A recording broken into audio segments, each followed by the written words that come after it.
Trahison à Lumbishi, le capitaine Mapendo Bahati livre la ville au RDF. Décryptage. Mbele ya yote nawasalimia wote kwa jina la Yesu Kristo. Jina langu wananiita Kapteni Bahati Mapendo Fidele. Watu wenyewe wanajua Lumbishi, nilikuwa Estra Batao Lumbishi pale. Meme Katare fasi kulikuwa bariere ya kuoresha miogo. Nilikala pale.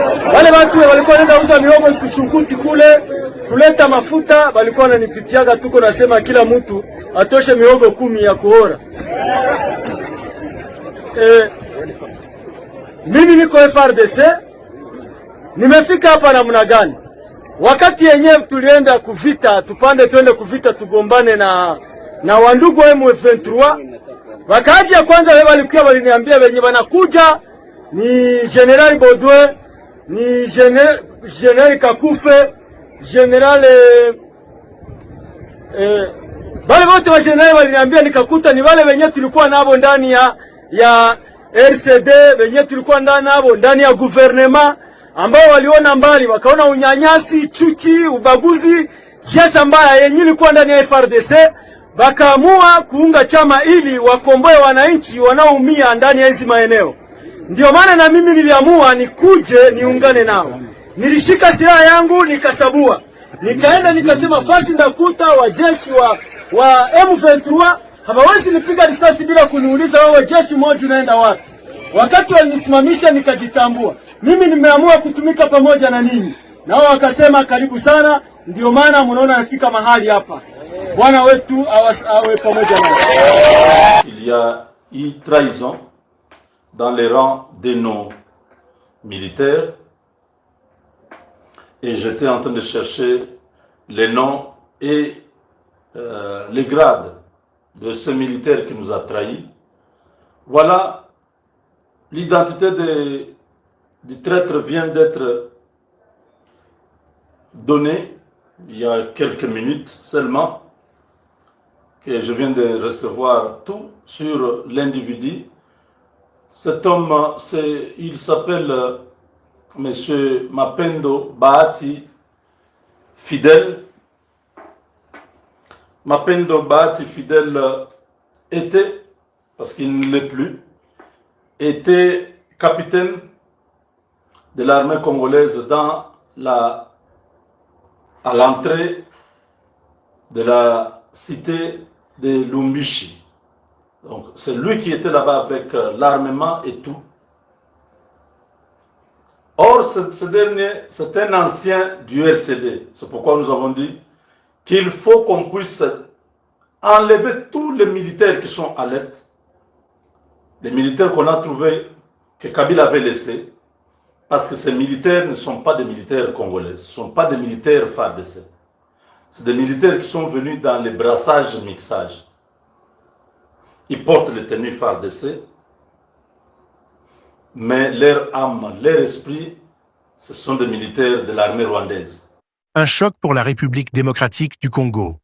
Lumbishi est tombé sans résistance face au RDF, M23, révélant une trahison au sein des FARDC.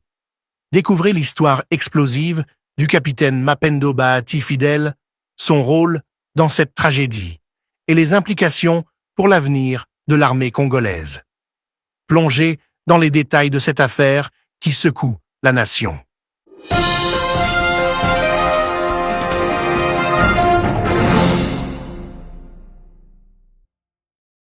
La ville de Lumbishi, située dans la région stratégique du Sud Kivu, en République démocratique du Congo, RDC, est récemment tombée entre les mains des forces du RDF, forces de défense du Rwanda, et des rebelles du M23, sans résistance significative. Au cœur de cette débâcle se trouve un acte de trahison commis par un officier des FARDC, le capitaine Mapendo Bahati Fidele. Ce scandale met en lumière les vulnérabilités d'une armée rongée par les infiltrations et les sabotages internes. Le capitaine Mapendo Bahati Fidele, de son vrai nom, Fidèle Uwibilingiro, était un ancien membre du RCD, Rassemblement congolais pour la démocratie, une rébellion soutenue par le Rwanda dans les années 1990 et 2000. Comme de nombreux ex-rebelles, il avait été intégré au FIRDC lors des processus de brassage et de mixage, des initiatives visant à pacifier la région en amalgamant des combattants de divers groupes armés dans l'armée nationale. Cependant, ces initiatives ont eu des conséquences inattendues. Elles ont permis l'infiltration de soldats encore loyaux à des intérêts étrangers, notamment au Rwanda. Les récents événements à Lumbishi montrent comment ces infiltrations continuent de compromettre la sécurité nationale. Le capitaine Bahati aurait facilité la chute de la ville en remettant des armes et des munitions aux forces ennemies.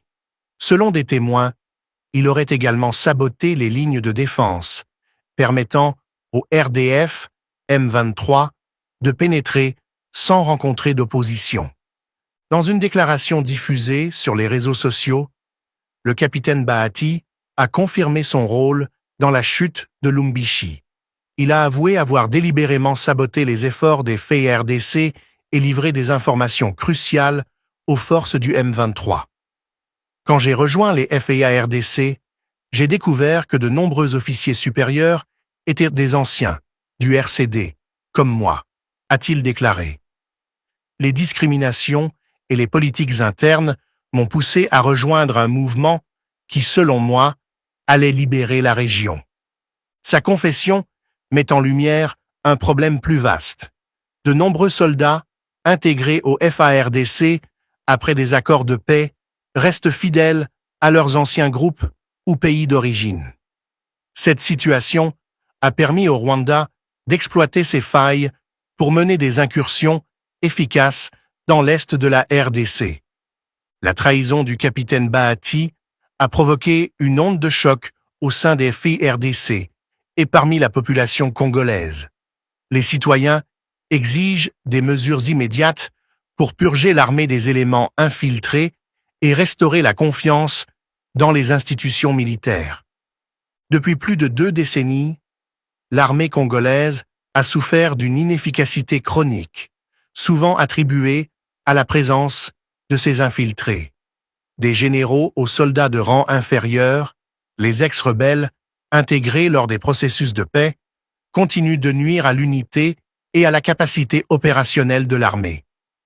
Cela a permis à des groupes comme le M23, soutenus par le Rwanda, de remporter des victoires rapides et stratégiques.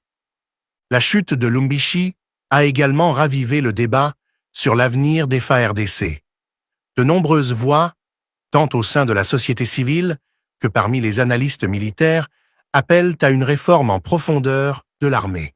Ces réformes incluraient la vérification des antécédents des soldats intégrés, identifier et écarter les infiltrés, le renforcement du recrutement national, prioriser les recrues nés et élevés en RDC, sans lien avec les anciennes rébellions. La dépolitisation de l'armée, mettre fin à l'influence des intérêts étrangers et à la corruption qui affaiblit la hiérarchie militaire. Les citoyens insistent également sur la nécessité de responsabiliser les dirigeants militaires et politiques qui ont permis cette situation. Les accords de paix passés, bien qu'intentionnés, ont eu des conséquences désastreuses. Les infiltrés continuent de saboter les efforts pour sécuriser l'est du pays, alimentant l'instabilité et la méfiance. La communauté internationale joue un rôle crucial dans cette crise. Des organisations comme les Nations Unies et l'Union africaine sont appelées à intervenir pour faire pression sur le Rwanda et d'autres acteurs régionaux impliqués dans le conflit. Cependant, l'efficacité de ces interventions reste limitée, car le Rwanda continue de nier son implication directe dans le soutien au M23, malgré des preuves accablantes. Les sanctions économiques et diplomatiques pourraient être un moyen de dissuasion, mais elles nécessitent une coordination internationale solide. De plus, il est impératif de renforcer les capacités des FARDC à protéger le territoire national sans dépendre des forces étrangères, souvent accusé de complicité avec les groupes armés.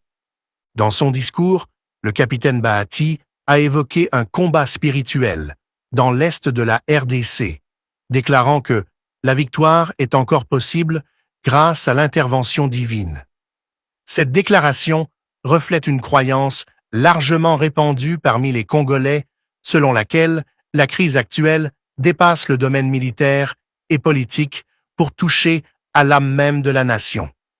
Les leaders religieux et communautaires jouent un rôle essentiel pour mobiliser les citoyens et encourager un esprit de résilience. Cependant, la foi seule ne suffira pas. Des actions concrètes et rapides sont nécessaires pour répondre aux attentes de la population. La trahison du capitaine Bahati fidèle est un rappel brutal des défis auxquels fait face la RDC. Cependant, elle offre également une opportunité de réforme et de renouveau. En prenant des mesures décisives pour éliminer les infiltrations et renforcer l'armée, la RDC peut espérer tourner la page de décennies d'instabilité et de souffrance. La chute de Lumbishi doit être un tournant, une leçon apprise à un prix élevé. Pour garantir un avenir meilleur, il est impératif que les dirigeants militaires et politiques agissent maintenant avec détermination et transparence pour protéger la souveraineté nationale et restaurer la fierté du peuple congolais.